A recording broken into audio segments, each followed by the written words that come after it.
এক বোনের রাগ ভাঙালে হবে না। আমার আরো একটা বোন আছে, সেও এক আকাশ সমান অভিমান নিয়ে দিনের পর দিন কাটিয়ে দিচ্ছে। সিজান অবাক হয়ে বলল, ভাইয়া, এত খুশি হয়ে লাভ নেই। আগে আমার বোনেদের রাত ভাঙা। আমি স্বপ্নে শুনেছি পলকের সঙ্গে ফোনের সঙ্গে কানেক্টেড ছিলাম। সিজান মলিন কণ্ঠে বলল। তাহলে মাফ করবে তো? প্রান্ত থমথমে গলায় বলল, আমি আমার বোনদের জন্য হাসি মুখে প্রাণও দিতে পারি। সিজান মন খারাপ করে ফেলল। সে তো পারেনি ছোট বয়সের একটা ভুল জীবনটা ঝাঁঝরা করে দিচ্ছে, কিন্তু তারই বা কি করার ছিল? পরিস্থিতি তো তার অনুকূলে ছিল না। অনেক আগেই হাতের বাইরে বেরিয়ে গিয়েছিল। সে তো শুধু হাতে মিলিয়েছে, আর কিছু না। তার বিশ্বাস অবিশ্বাসে কি আদৌ কিছু যেত আসতো? খাওয়ার সময় সিজান বাবার দিকে তাকিয়ে বলল, বাবা, তুমি একা ফিরতে পারবে? মোর্শেদুল হক তীক্ষ্ণ দৃষ্টিতে তাকিয়ে বললেন, কেন, তোর জন্মের আগে কি আমি বাড়ি থেকে বের হইনি, নাকি বাড়ি ফিরিনি? সিজান কণ্ঠ খাদে নামিয়ে নরম গলায় বলল, তা না বাবা, এখন তো বয়স হচ্ছে তোমার। আমাকে দেখে বুড়ো মনে হয় তোর? সিজান এক হাতে কান ছুঁয়ে বলল, আমার ভুল হয়ে গেছে, মাফ করো। এখন বলো, আমি যদি পরে যাই কোনো সমস্যা হবে? মোর্শেদুল হক খানিক সময় ভেবে বললেন, সমস্যা তো হবে না, কিন্তু তুই ফিরবি কখন? বিকেল তো হয়েই এলো, পরে গাড়ি পাওয়া যাবে না তো? মামা, ও আজ এখানেই থাক, কাল না হয় সকাল সকাল চলে যাবে। পলকের কথা শুনে মোর্শেদুল হক কিঞ্চিত ভেবে বললেন, কিন্তু এখানে তো তপা পিথা দুটো মেয়ে থাকে, ও এখানে থাকবে কি করে? পলক মৃদু হেসে বলল, দ্বিতীয় তলায় আমার ফ্ল্যাটের দুটো রুম প্রায় খালি পড়ে থাকে মামা। পলকের কথা শুনে তপা মৃদুর স্বরে বলল, আপনি মামা বলছেন কেন? আঙ্কেল বলুন। পলকও তপার মতো ফিস ফিস করে বলল। তোমার মামা তো আমার মামাই হবে, তাই না? তপা কিছু না বলে নিজের মতো বিড়বিড় করতে শুরু করলো। পলক স্পষ্ট কিছু শুনতে না পারলেও বুঝতে পারলেও বিড়বিড় করে তপা তারই পিণ্ডি চটকাতে ব্যস্ত। মাগরিবের নামাজের পর ছাদের এক কোণে রাখা দোলনায় চুপচাপ বসে আছে পৃথা। পাশে বসে পশ্চিম আকাশে রক্তিম আভা মিশে যাওয়া দৃশ্য দুচোখ ভরে দেখছে তপা। গোধূলি আকাশের আগুন রাঙা আলোর ছটা সময়ের সাথে পাল্লা দিয়ে মিলিয়ে যাচ্ছে দূর দেশে। কিয়ৎক্ষণ সময় অতিবাহিত হওয়ার পর ধরণী ছেড়ে গেল আধো আলো আধো অন্ধকারে। মৃদু আলোয় সাদা গোলাপগুলোকে অদ্ভুত সুন্দর দেখাচ্ছে। তপার ইচ্ছে করছে আলতো হাতে গোলাপের পাপড়িগুলো ছুঁয়ে দিতে, কিন্তু পায়ের যে নাজেহাল অবস্থা। পৃথার দিকে তাকিয়ে দেখলেও সে নির্বিকার, নির্নিমেষ তাকিয়ে আছে সম্মুখ পানে। তপা যে তার পাশে বসে আছে সেদিকে কোনো খেয়ালই নেই তার। পলক এসে আকস্মাৎ তপাকে কোলে তুলে সিঁড়ির দিকে এগিয়ে গেল। তপা নিজেকে ধাতস্থ করার আগেই দ্রুত পায়ে সিঁড়ি বেয়ে নামতে শুরু করলো। তপা ভয় পেয়ে চোখ বন্ধ করে দুহাতে পলকের গলা আঁকড়ে ধরল। আসতে না মন। পলক পায়ের গতি কমিয়ে বলল, কেন? পড়ে যাব তো। আমি থাকতেই? আপনিও পড়বেন, সেই জন্য তো আসতে নামাতে বললাম। পলক ঠোঁট কামড়ে হেসে বলল, পড়ে গেলে তো ভালোই হবে। সিঁড়ির প্রতিটি ধাপে ধাপে পড়ার সময় তুমি লেপ্টে থাকবে আমার, দু হাতে আঁকড়ে ধরবে আমার পিঠ, দুজনের শরীরে শরীর ছুঁয়ে দেবে দুজনের দেহের সমস্ত শিরা উপশিরা। বেশ রোমান্টিক একটা ব্যাপার হবে, তাই না? তপা কিছু বলল না। এখন কিছু বলা মানেই লজ্জার চোরা বালিতে ডুবে যাওয়া। তপাকে বিছানায় বসিয়ে পলকও পাশে বসলো। তপা মৃদু স্বরে বলল, আমাকে এখন এখানে কেন নিয়ে এলেন? পলক শার্টের বোতাম খুলতে খুলতে বলল, বাসর বাজছিল, তাই বাসর করতে তুলে নিয়ে এলাম। হবে নাকি একটুখানি? তপা মৃদু হেসে বলল, আপনি কি আমাকে ভয় দেখাতে চাচ্ছেন? দুঃখিত, আমি এই মুহূর্তে ভয় পাচ্ছি না। পলক অবাক হয়ে বলল, সত্যি পাচ্ছে না? কিন্তু কেন? এত সাহসী তো তুমি নও। তপা মলিন হাসলো। দানবের হাত থেকে বেঁচে ফিরেছি, আপনি তো মানুষ। পলক কিছু বুঝতে না পেরে ভ্রু কুঁচকে বলল, মানে? তপা কথা ঘুরিয়ে বলল, কিছু না। কেন নিয়ে এলেন বললেন না কিন্তু। পলক দীর্ঘশ্বাস ফেলে বলল, নিজে তো প্রেমের ঘোর বিরোধী, নিজে না হয় প্রেম করবেই না, সেটা তোমার একান্তই ব্যক্তিগত ব্যাপার, কিন্তু অন্য কারো প্রেমে বাগড়া দেওয়াটা নিশ্চয়ই শোভনীয় নয়, তাই না? তপা চোখ ছোট ছোট করে বলল, আমি কার প্রেমে ব্যাগড়া দিলাম? সৃজনের প্রেমে। তুমি জানো না ওরা এখন মান অভিমানের পালা শেষ করে ভালোবাসাবাসি করবে। তপা অবাক হলো, পলকের দিকে তাকিয়ে সন্দিহান গলায় বলল, আপনি কি করে জানলেন ওরা দুজন দুজনকে ভালোবাসে? পলক মুচকি হাসলো। প্রেমিক পুরুষেরা চোখ দেখলেই বুঝতে পারে কি প্রেমে পড়েছে আর কি পড়ে। তপা পলকের চোখের দিকে থেকে নজর সরিয়ে নিল। তা দেখে পলক মৃদু গলায় গাইল, এমনি করে কালো কাজল জ্যৈষ্ঠ মাসে আসে ঈশান কোণে, এমনি করে কালো কোমল ছায়া আষাঢ় মাসে নাম তোমার বনে। তুমি নজর সরিয়ে নিলেই কি আমি চোখ পড়তে পারবো না? তোমার পা থেকে মাথা অব্দি আমার মুখস্থ, কণ্ঠস্থ, ঠোঁটস্থ, বুঝলে? বলে অন্য রুমে চলে গেল। তপা অবাক হয়ে চেয়ে রইল। মুখস্থ, কণ্ঠস্থ, ঠোঁটস্থ মানে কি? তবে কি তপার মনের উথাল পাথাল ঢেউয়ের খবর রাখে পলক? এই যে এই মুহূর্তে প্রবল ঘূর্ণিঝড়ের আঘাতে দুমড়ে মুচড়ে যাচ্ছে তপার অনুভূতি নামক গাছগুলো, এটা কি পলক টের পাচ্ছে? সর্বনাশ! শার্ট বদলে টি শার্ট পরে তপার সামনে আসতেই তপা মৃদু স্বরে বলল, এক গ্লাস ঠান্ডা পানি এনে দেবেন প্লিজ, তৃষ্ণা পেয়েছে। পলক বুকের বা পাশে হাত রেখে নাটকীয় ভঙ্গিতে বলল, চাইলে তো জীবনটাও দিয়ে দিতে পারি। তপা মুখ টিপে হেসে বলল, পানির অপর নাম জীবন, সেদিক থেকে জীবনটাই তো চাইলাম। পলক ভ্রু কুঁচকে বলল, তুমি ভীষণ চালাক হয়ে যাচ্ছ কৃষ্ণময়ী। পানি এনে তপার হাতে দিতে মৃদু আওয়াজে বেজে উঠল পলকের ফোন। ফোনটা কানের কাছে নিতেই ওপাশ থেকে পায়েল তাজওয়ার ঝাঁঝালো গলায় বললেন, বিয়ে করে কি সংসার পাতিয়ে ফেলেছো ওখানে? পলক তপার দিকে তাকিয়ে বলল, একা একা কি সংসার পাতানো যায় মা? যার সাথে পাতাতে চাইছি সে তো পাত্তাই দিচ্ছে না।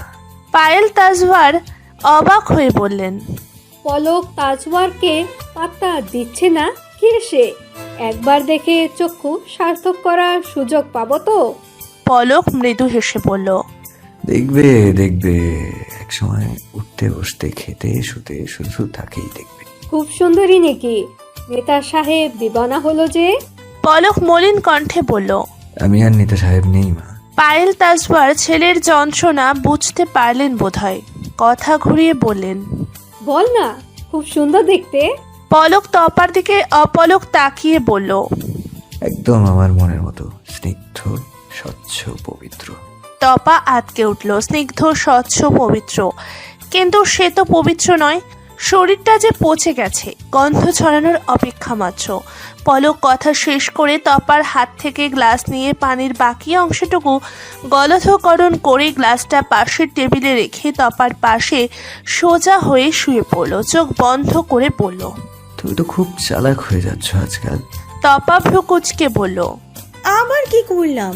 পলক ঠোঁটের কোণে মৃদু হাসি ফুটিয়ে বলল, তুমি জানতে না ভাগ করে খেলে ভালোবাসা বাড়ে।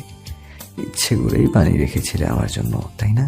কিন্তু আমার দিক থেকে তো যথেষ্ট পরিমাণে ভালোবাসা আছে।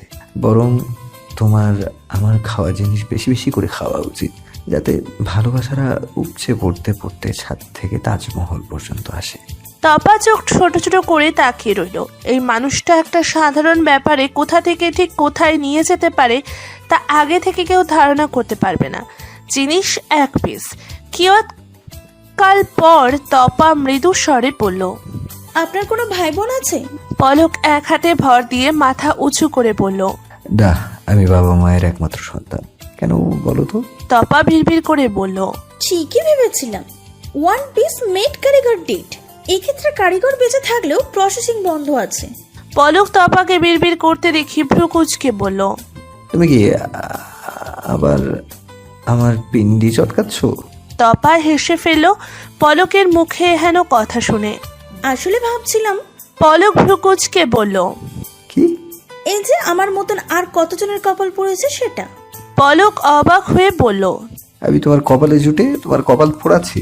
তপা মৃদু হেসে বলল, নিজেই ভেবে নিন, এই তো কিছুক্ষণ আগে বললেন পা থেকে মাথা পর্যন্ত আপনার মুখস্থ কণ্ঠস্থ ছোটস্থ, তাহলে নিশ্চয়ই মনটা মুখস্থ, নিজেই বুঝে নিন। পলক ঠোঁট কামড়ে ধরে আবার সোজা হয়ে শুয়ে পড়ল। মসৃণ কণ্ঠে বলল, এখন তো শুধু কপাল পোড়াচ্ছি, একবার আমার নামে দলিল করে নেই, তারপর তোমার সর্বাঙ্গ পোড়াবো। নিভু নিভু আলোয় পৃথার মুখাবয়ব দেখে গুটি গুটি পায়ে এগিয়ে গেল সিজান। নিঃশব্দে গিয়ে পৃথার পাশে বসে পড়ল। পৃথা নির্বিকার ভঙ্গিতে তাকিয়ে আছে সামনে। তার অবস্থা দেখে বোঝার উপায় নেই যে সে ইহজগতে আদৌ আছে কিনা। সিজান সন্তর্পণে দীর্ঘশ্বাস ছাড়ল। পেটের ভেতরটা গুড়গুড় করছে। মনে মনে কথাগুলো গুছিয়ে নিলেও মুখ ফুটে বের হতে চাইছে না কিছুই। কিয়ৎকাল পর সিজান আচমকা দোলনা ছেড়ে পৃথার পায়ের কাছে হাঁটু গেড়ে বসলো। সহসা এহেন কাণ্ডে পৃথা তাকালো সিজানের মুখপানে। ক্লান্তিহীন সে দৃষ্টি, নেত্রকোণ বেয়ে গড়িয়ে পড়লো 2 ফোঁটা নোনা জল। মৃদু আলোয় তো তা সৃজানের দর্শনেন্দ্রিয় ধরা পড়লো কিনা তা কে জানে। পৃথা নিরলস ভঙ্গিতে তাকিয়েই রইল। সিজান অপটু হাতে পৃথার এক হাত মুঠোয় ভরে নিল। পৃথার গতিহীন কলেবরে কিঞ্চিত পরিমাণ কাঁপন ধরল তাতে। সিজান নিম্ন স্বরে বলল, আমি জানি আমি ভুল করে ফেলেছি। এইটুকু সময়ের মধ্যে কি থেকে কি বলেছিলাম আমি ভাবিনি। তখন কেবল একটাই ভাবনা ছিল আমার, তপাকে সরাতে হবে ওই নরক থেকে, না হলে ও বাঁচবে না। সত্যি ও বাঁচবে না, ও বাঁচতে দেওয়া হতো না ওকে। আমি তপাকে সরানোর জন্য এর থেকে ভালো উপায় আর পাইনি। কিন্তু আমি যে ভুল ছিলাম সেটা সময় গড়াতে বুঝতে পারি। এতগুলো মানুষের অবহেলা আমি সইতে পারছিলাম না। বাবাও কথা বলছিল না। আর তুমি কি বললে? তোমাকে আমি নিলামে তুলে দেব? এতটাই জঘন্য আমি, এতটাই নিকৃষ্ট মনে করো আমাকে? আমি নিজের প্রাণ বিসর্জন দিতে পারি তোমাদের জন্য, তোমার জন্য। আর সেই তুমি বললে আমি তো আমাকে নিলামে তুলে দেব। সেই মুহূর্তে আমার ইচ্ছে করছিল মরে যাব, কিন্তু আত্মহত্যা যে মহাপাপ, তাই চেয়েও পারিনি। কিন্তু ওই কথাটা হৃদয়ে এতটাই আক্রান্ত হয়ে করেছিল যে আর সামনে আসার সাহস পাইনি। কিন্তু তপার অ্যাক্সিডেন্টের খবর শুনে আর থাকতে পারিনি, দূরে সরে। যাই হোক, আমি নিজের জন্য আর কোনো সাফাই দেব না। আমি জানতাম না তুমি এখানে আছো। পৃথা নিষ্পলক চেয়ে থেকেই মুখ খুলল। জানলে আসতে না? এসে কি লাভ? সে তো মুখ ফিরিয়ে বসে আছো। পৃথার হাত ছাড়িয়ে শক্ত গলায় বলল, তাহলে চলে যাও। আঙ্কেলের সাথে যাওনি কেন? সত্যি চলে যাব? পৃথা কিছু বলল না, কিন্তু কিঞ্চিত সময় পার হতেই সিজান ফোপানোর আওয়াজ শুনল। সেই সাথে পৃথার কেঁপে ওঠার অনুভব করতে পারল। পুনরায় পৃথার হাত 2 হাতের মুঠোয় চেপে ধরলে বলল, এভাবে কাঁদিস না প্লিজ। আমার ভুলের জন্য এভাবে কাঁদলে আমি নিজেকে ক্ষমা করতে পারবো না। প্লিজ শান্ত হওয়া। পৃথা তবুও ফুপিয়ে যাচ্ছে দেখে সিজান পৃথার হাত ছেড়ে 2 হাতে নিজের কান ধরে বলল, কান ধরছি ছোটবেলার মতো, এবার তো কান্না থামা। পৃথা নিজের দিকে তাকিয়ে আস্তে করে বলল, আমি আর ছোট নেই সিজান ভাই। সিজান ভ্রু কুঁচকে ফেলল, বলল, তাহলে কি বড় হয়ে গেছিস? সিজান মৃদু হেসে বলল, তাহলে কি এখন বড় বড় আদর দিয়ে রাগ ভাঙাতে হবে? পৃথা আকস্মাৎ তাকালো সিজানের দিকে। মৃদু আলোয় মুখটা আবছা দেখতে পেল। চোখ পিটপিট করে তাকিয়ে আছে সে তার দিকেই। পৃথা ওড়নার কোণ চেপে ধরে বসে রইল চুপচাপ। সিজান পুনরায় বলল, কি রে, বললি না তো বড় বড় আদর দেওয়ার মতো বড় হয়েছিস? পৃথার কান লাল হয়ে গেছে বোধহয়। উঠে রুমে যাওয়ার জন্য পা বাড়াতেই সিজান হাত টেনে বসিয়ে দিল নিজের সামনে। পৃথা হঠাৎ টানে তাল সামলাতে না পেরে টালমাটাল হয়ে পড়ে যেতে নিল। সিজান এক হাতে পৃথাকে আগলে নিয়ে নিজের সামনে বসিয়ে দিল। দুজনেই ছাদের মেঝেতে বসে তাকিয়ে রইল একে অপরের দিকে। পৃথার দৃষ্টি ঝাপসা হয়ে এলো মুহূর্তেই। চোখের কার্নিশে জমা হলো বিন্দু বিন্দু নোনা জল। পৃথা অক্ষি পল্লব ছাপটে ঝাপসা হওয়া দৃষ্টি স্বচ্ছ করার বৃথা চেষ্টা করলো। চিলেকোঠা থেকে আসা আবছা আলোয় সিজান স্পষ্ট দেখতে পেল পৃথার নেত্রকোণের মুক্তোর মতো চিকচিক করা জলটুকু। হাত বাড়িয়ে মুছে দিতেই পৃথা শব্দ করে কেঁদে উঠল।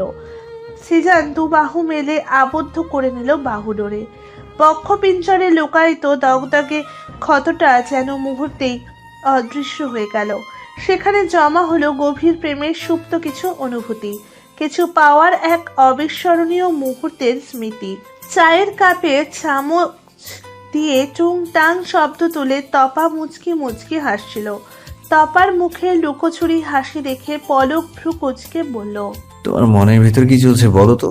এরকম চুন্নি মার্কা হাসি দিচ্ছ কেন? তপা চোখ ছোট ছোট করে তাকালো। ঈষৎ রেগে বলল, what do you mean by চুন্নি মার্কা হাসি? পলক মুখ টিপে হাসলো। তপার দিকে তাকে ইনোসেন্ট মুখ করে বলল, হেমা, তুমি চুন্নি মার্কা হাসি বোঝো না? তপা মাথা নাড়ালো। পলক হেসে বলল, থাক, বুঝতে হবে না, ছোট মানুষ এসব বুঝবে না।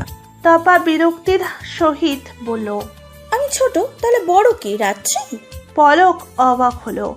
মেয়ের তো জেলাস। আরেকটু রাগিয়ে দিয়ে বলল, হ্যাঁ, রাত্রি তো বড়ই। ও আমার ব্যাচমেট, বয়সও সমান। ও লেখাপড়া না করে আদুবন হয়ে রয়েছে। ও তোমার থেকে যথেষ্ট বড়। তপা অগ্নিঝরা চোখে তাকালো। কিছু বলতে চেয়েও বলল না। মস্তিষ্ক জানান দিল সে বাড়াবাড়ি করছে। এই বাড়াবাড়িটা তার জন্য না, হিংসে করাটাও তাকে সাজে না। তাই নীরবতায় মেনে নিল। পলক পুনরায় বলল, বললে না তো ওরকম হাসছিলে কেন? তপা কাপ রেখে ধারালো কণ্ঠে বলল, আপনার গোষ্ঠীর ষষ্ঠী উদ্ধার করছিলাম হেসে হেসে। পলক ভ্রু কুচকে তাকালো। মেয়ে তো ঝগড়াও করতে জানে। এদিকে একে নিয়ে সংসার করতে গেলে বহুত কাঠখড় পোড়াতে হবে। ভাবতে ভাবতে গালে হাত দিয়ে তপার দিকে তাকালো। পরে মোহবিষ্ট হয়ে তাকিয়ে রইল প্রহরের পর প্রহর। তপা চোখ পিটপিট করে চেয়ে রইল খানিকটা সময়। পরে মৃদু স্বরে বলল, আমি রুমে যাব এখন। পলক ধ্যান ভেঙে বলল, চলো দিয়ে আসি। কোলে নেওয়ার জন্য দুহাত বাড়িয়ে দিতেই তপা পলকের দিকে তাকিয়ে বলল, আমি হেঁটে হেঁটে চলে যাই, আর কত এভাবে অকেজো হয়ে ঘুরে বেড়াবো? আপনি বা কতদিন এইভাবে কোলে নিয়ে ঘুরবেন? পলক মৃদু হেসে বলল, তুমি চাইলে আজীবন কোলে নিয়ে ঘুরবো, ক্লান্ত হব না। তপা চোখ ছোট ছোট করে তাকিয়ে বলল, চাপা মারছেন? ছাপা না, সত্যি সত্যি। তুমি কি কখনোই আমার অনুভূতি বুঝবে না কৃষ্ণময়ী? তপা মলিন কণ্ঠে বলল, আমার সাধ্য থাকলে আমি আপনাকে ভালোবাসতাম মিস্টার তাজওয়ার, কিন্তু আমি নিরুপায়। পচে যাওয়া মন নিয়ে ভালোবাসা যায় না, দুর্গন্ধযুক্ত শরীর নিয়ে ভালোবাসতে নেই।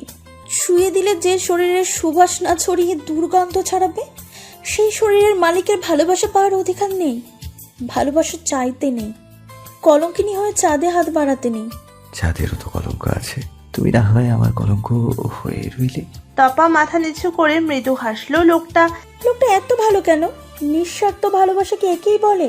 পরক্ষণে শক্ত গলায় বলল, আপনি আবেগে গা ফাঁসি দিচ্ছেন মিস্টার তাজওয়ার। পলক ঠোঁট কামড়ে হাসলো। মুখে হাসি ফুটিয়ে বলল, আমার বয়স কত জানো? 28 বছর। এই বুড়ো বয়সে এসে আবেগে গা ভাসাবো?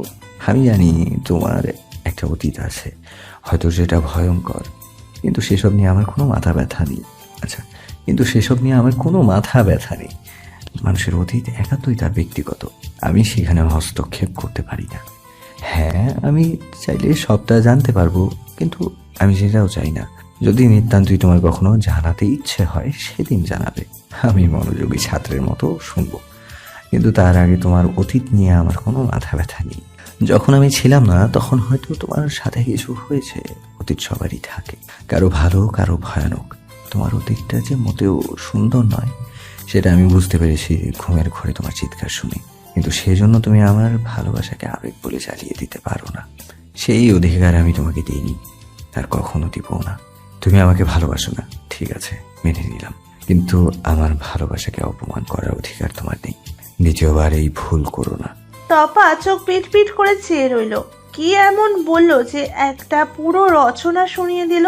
তবুও ঠোঁটের কোণে মুচকি হাসি ফুটিয়ে তুলল। মনে মনে আওড়ালো, ভালোবাসা সুন্দর, ভয়ঙ্কর সুন্দর। ইস্পাত কঠিন বুকের উষ্ণ স্পর্শে বলিষ্ঠ হাতের আলিঙ্গনে মুখরিত কিছু সময় অতিবাহিত হওয়ার পর পৃথা নড়ে চড়ে উঠল। সিজান পৃথার নড়াচড়ায় খানিকটা বিরক্ত হয়ে বলল, সাপের মতো মোচড়ামুচড়ি করছিস কেন তুই? পৃথা মুখ তুলে চেয়ে দেখল সিজানের মুখে স্পষ্ট বিরক্তির ছাপ। মৃদু হেসে বলল, ছাড়ো সিজান ভাই, তপা এসে পড়বে। সিজান বিরক্তি চাহনি দিয়ে বলল, ও আসবি কি করে? হাঁটতে তো পারে না ভালো করে। ও তো রুমে নেই, পলক ভাইয়া নিয়ে গেছে কিছুক্ষণ আগে। ভাইয়া যদি নিয়ে আসে তখন? সিজান পৃথাকে ছেড়ে সরে বসলো। হাত দুটো হাতের মুঠোয় নিয়ে বলল, কখন গেল?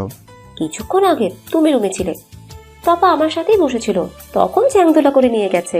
সিজান হেসে ফেলল পৃথার কথা শুনে। সত্যি সত্যি চ্যাংদোলা করে নিল নাকি? পরক্ষণেই দায়িত্ববান ভাইয়ের মতো বলল। আমার বোনটা ভালো থাকবে তো পৃথা? পৃথা সিজানের হাত দুটো শক্ত করে আঁকড়ে ধরে বলল। তুমি নিশ্চিন্তে থাকো, পলক ভাইয়ার থেকে ভালো তপাকে কেউ রাখতে পারবে না। কিছুক্ষণ চুপচাপ বসে রইল দুজন। চোখে চোখে কথা চলতে থাকলো অবিরত। নীরবতার রেশ কাটিয়ে সিজান বলল। পৃথা, আমায় বিয়ে করবি তো? পৃথা চোখ ছোট ছোট করে বলল। তো তুমি কি ভেবেছো খেয়ে ছেড়ে দেবো? পৃথা অতটাও খারাপ নয় সিজান ভাই। পৃথার কথা তেতো তেতো হলেও মনটা নিখাত সোনা। সিজান অবাক হয়ে চেয়ে রইল। কি বলবে তা ভাবতে গিয়ে বুঝলো তার ডিকশনারি আপাতত শূন্য। এই কথার প্রেক্ষিতে কি বলা উচিত তা তার ছোট্ট মস্তিষ্কে বিদ্যমান ডিকশনারি এখনো ধারণ করে উঠতে পারেনি। বিলাসবহুল সাজসজ্জা বিশিষ্ট একতলা বাড়ি, বিশালাকার গেট পেরিয়ে সাজানো বাগান। বাগানের এক পাশ জুড়ে ফুটে আছে হাজার খানেক বিভিন্ন রকমের গোলাপ, সিংহভাগই সাদা গোলাপ। অপর পাশে রয়েছে বেলি ফুলের সমারোহ। ফুটে থাকা বেলি ফুলগুলোকে দেখে মনে হচ্ছে সাদা সবুজ কালিচা। নাম না জানা আরো অসংখ্য ফুলের ছড়াছড়ি দেখে তপার মনটা পুলকিত হলো। বাগানের মাঝ বরাবর ভেতরে যাওয়ার রাস্তা। তপা ধীর পায়ে ভেতরে গিয়ে দরজার সামনে থমকে দাঁড়ালো নেম প্লেটটা দেখে। তাজমহল লেখাটি নেম প্লেটে জল জল করে চলছে। এই এক মুহূর্তের জন্য মনে হলো এটা বোধহয় পলকের বাড়ি, কিন্তু পরের মুহূর্তেই ভাবনাটা মাথা থেকে ঝেড়ে ফেললো। আবার মনে হলো সে বোধহয় ভুল করে আগ্রায় চলে এসেছে। চারিদিকে কেবল তাজমহল। পলকের ফ্ল্যাটটা তাজমহল মনে না হলেও এই সাজানো বাড়িটাকে নিঃসন্দেহে তার তাজমহল বলেই মনে হচ্ছে। শহরের বুকে এত সুন্দর একটা বাড়ি থাকতে পারে তা তপার ধারণার বাইরে ছিল। কলিং বেল বাজাতেই দরজা খুলে বেরিয়ে এলো একটি হাস্যোজ্জ্বল মুখের অধিকারিণী। তপা তার আপাদ মস্তক স্ক্যান করলো। সুতির শাড়ি গায়ে জড়ানো একজন ভদ্রমহিলা। চেহারায় গাম্ভীর্যের ছাপ নেই বললেই চলে। নিঃসন্দেহে তাকে প্রথম সারির সুন্দরীদের তালিকায় ফেলা যায়। ভদ্রমহিলার মুখের সাথে লেপ্টে আছে বিন্দু বিন্দু ঘাম। আঁচলের কোণে ললাটে লেগে থাকা ঘাম মুছে নিল সে। তপার দিকে তাকিয়ে বলল। কে তুমি? তপা মৃদু হেসে বলল। ম্যাম, আমি তিয়াশা, মিষ্টিমুখ পেজের ওনার। এই ঠিকানা থেকে কেক অর্ডার করা হয়েছিল। আপনি? ভদ্রমহিলা মুচকি হেসে বললেন। আমি অর্ডার করেছিলাম। আমি পায়েল। তুমি ভেতরে এসো। কখন থেকে দাঁড় করিয়ে রেখেছি? না ম্যাম, আজ নয়, অন্যদিন। আমার ক্লাসে যেতে হবে। পায়েল মৃদু হেসে বলল। কি ম্যাম ম্যাম করছো? আন্টি বলো। সারাক্ষণ ম্যাম শুনতে শুনতে কান পচে গেল আমার। আমি তো তোমার মায়ের বয়সী হব। আন্টি বলো। এরপর তো বহুবার আসতে হবে এ বাড়িতে। প্রতিবার ম্যাম শুনতে ভালো লাগবে না আমার। তপা মন খারাপ করে বলল। আমার মা নেই আন্টি, থাকলে হয়তো আপনার মতোই হতো, কিন্তু কিন্তু এরপর বহুবার কেন আসতে হবে? পায়েল তপার হাত ধরে ভেতরে নিয়ে গেল। সোফায় বসিয়ে কেক নিয়ে অন্য রুমে গিয়ে দ্রুত ফিরে এসে তপার পাশে বসে পড়ল। তোমার বানানো কেক আমি সুপার শপ থেকে অনেকবার বাসায় নিয়ে এসেছি। ভীষণ ভালো খেতে হয়। ডেকোরেশনও মাশাআল্লাহ। মাঝখানে কিছুদিন বন্ধ রেখেছিলে কেন? সিঁড়ি থেকে পড়ে গিয়ে পায়ে ফ্র্যাকচার হয়েছিল আন্টি, তাই রেস্টে ছিলাম। এখন থেকে ইনশাআল্লাহ আবার আগের মতন অ্যাক্টিভ হব। পায়েল মৃদু হেসে বললেন। সেজন্যই বহুবার আসতে হবে। বহুবার অর্ডার করবো তো। তুমি বসো, আমি 2 মিনিটে আসছি। অল্প কিছু সময় পর পায়েল হাজির হলেন হাতে মিষ্টির পিরিচ নিয়ে। তপা গুনে গুনে দেখলো 3টা মিষ্টি রাখা আছে।